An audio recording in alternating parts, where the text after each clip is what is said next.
ছিনতাইকারী চাঁদাবাজদের যন্ত্রণায় অতিষ্ঠ রাজধানীবাসী। আইনশৃঙ্খলা রক্ষাকারী বাহিনীর উপর আস্থা হারিয়ে নিজেরাই আইন হাতে তুলে নিচ্ছে। চলতি মাসের শুরুতে অন্তত 6 জনকে ছিনতাইকারী সন্দেহে গণপিটুনি দেয় তারা। এর মধ্যে মারা গেছে 3 জন, বাকিরাও জীবন মৃত্যুর সন্ধিক্ষণে। প্রশ্ন হচ্ছে, মব সৃষ্টি করে গণপিটুনি দিয়ে কি অপরাধ নির্মূল করা সম্ভব?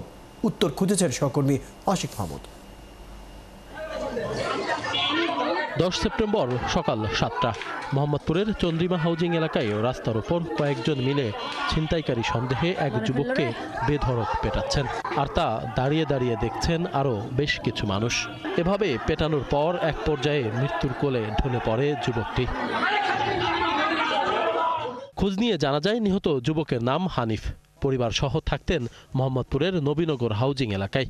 যদি নাই বাবারে আমি দেখতাম তো আমি গেরম ভাজা করে কোলো করে আমার ভূতেরা আনতাম। হানিফের স্বজনদের দাবি, পূর্বশত্রুতার জেরে বাসা থেকে ডেকে নিয়ে পরিকল্পিতভাবে হত্যা করা হয় হানিফকে। 3 দিন আগে লাঠি ছোড়া গোলে রাখছে, জ্বরে ফাইলে মারবো।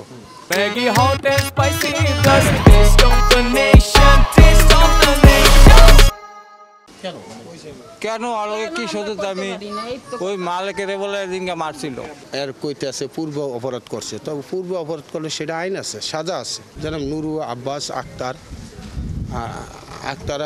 আক্তারা নুরু মাস্টারম্যান। আমরা বিচার চাই, মারার বদলে আমার ছেলে যেরকম মারছে অগরে এরকম মারক। হানিফ কি সত্যি ছিনতাইকারী ছিলেন? বিষয়টি খতিয়ে দেখতে চাই আমরা। হানিফকে পিটিয়ে হত্যার 2 দিন আগে 8 সেপ্টেম্বরের এই সিসি ক্যামেরার ফুটেজ বিশ্লেষণ করে দেখা গেছে, দিনে দুপুরে একটি অটোরিকশা করে আসে 5 ছিনতাইকারী। সবার হাতেই দেশীয় অস্ত্র।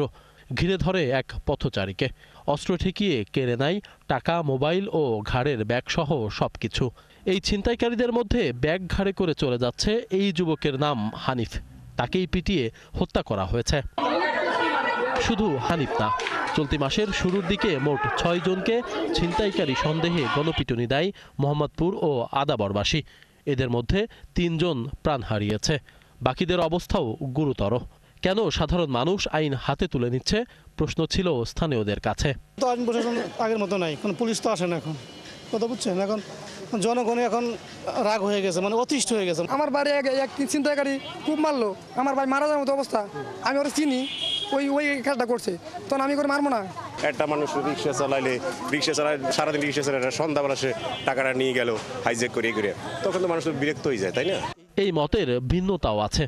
অনেকেই বলছেন, অপরাধীকে আইনের হাতে তুলে না দিয়ে পিটিয়ে হত্যা করা কোনো সমাধান না। অবশ্যই এটা সমাধান না, এবং এটা তো আরো ভায়োলেন্সের একটা জায়গা তৈরি করে।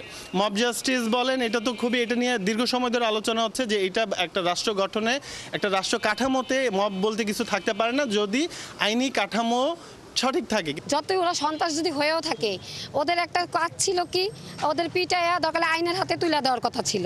ছিনতাইকারী সেও একজন মানুষ, তাকে একদম পিটিয়ে হত্যা করা এটা আসলে মানবতার দিক থেকে বিবেচনা করলে এটা কাম্য না। অপরাধ বিশেষজ্ঞরা বলছেন, আইন শৃঙ্খলা বাহিনী ও বিচার বিভাগের ওপর মানুষ আস্থা হারিয়ে আইন হাতে তুলে নিচ্ছে।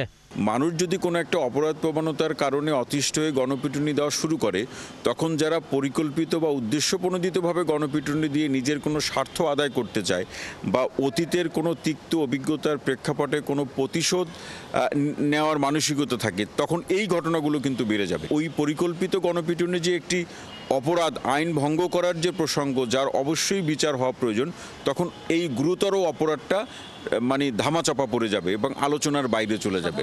আইনের কিছু ধারা সংশোধন করে প্রকৃত অপরাধীদের সাজা নিশ্চিত করতে না পারলে পরিস্থিতি উন্নতি হবে না বলেও মত এই বিশেষজ্ঞের।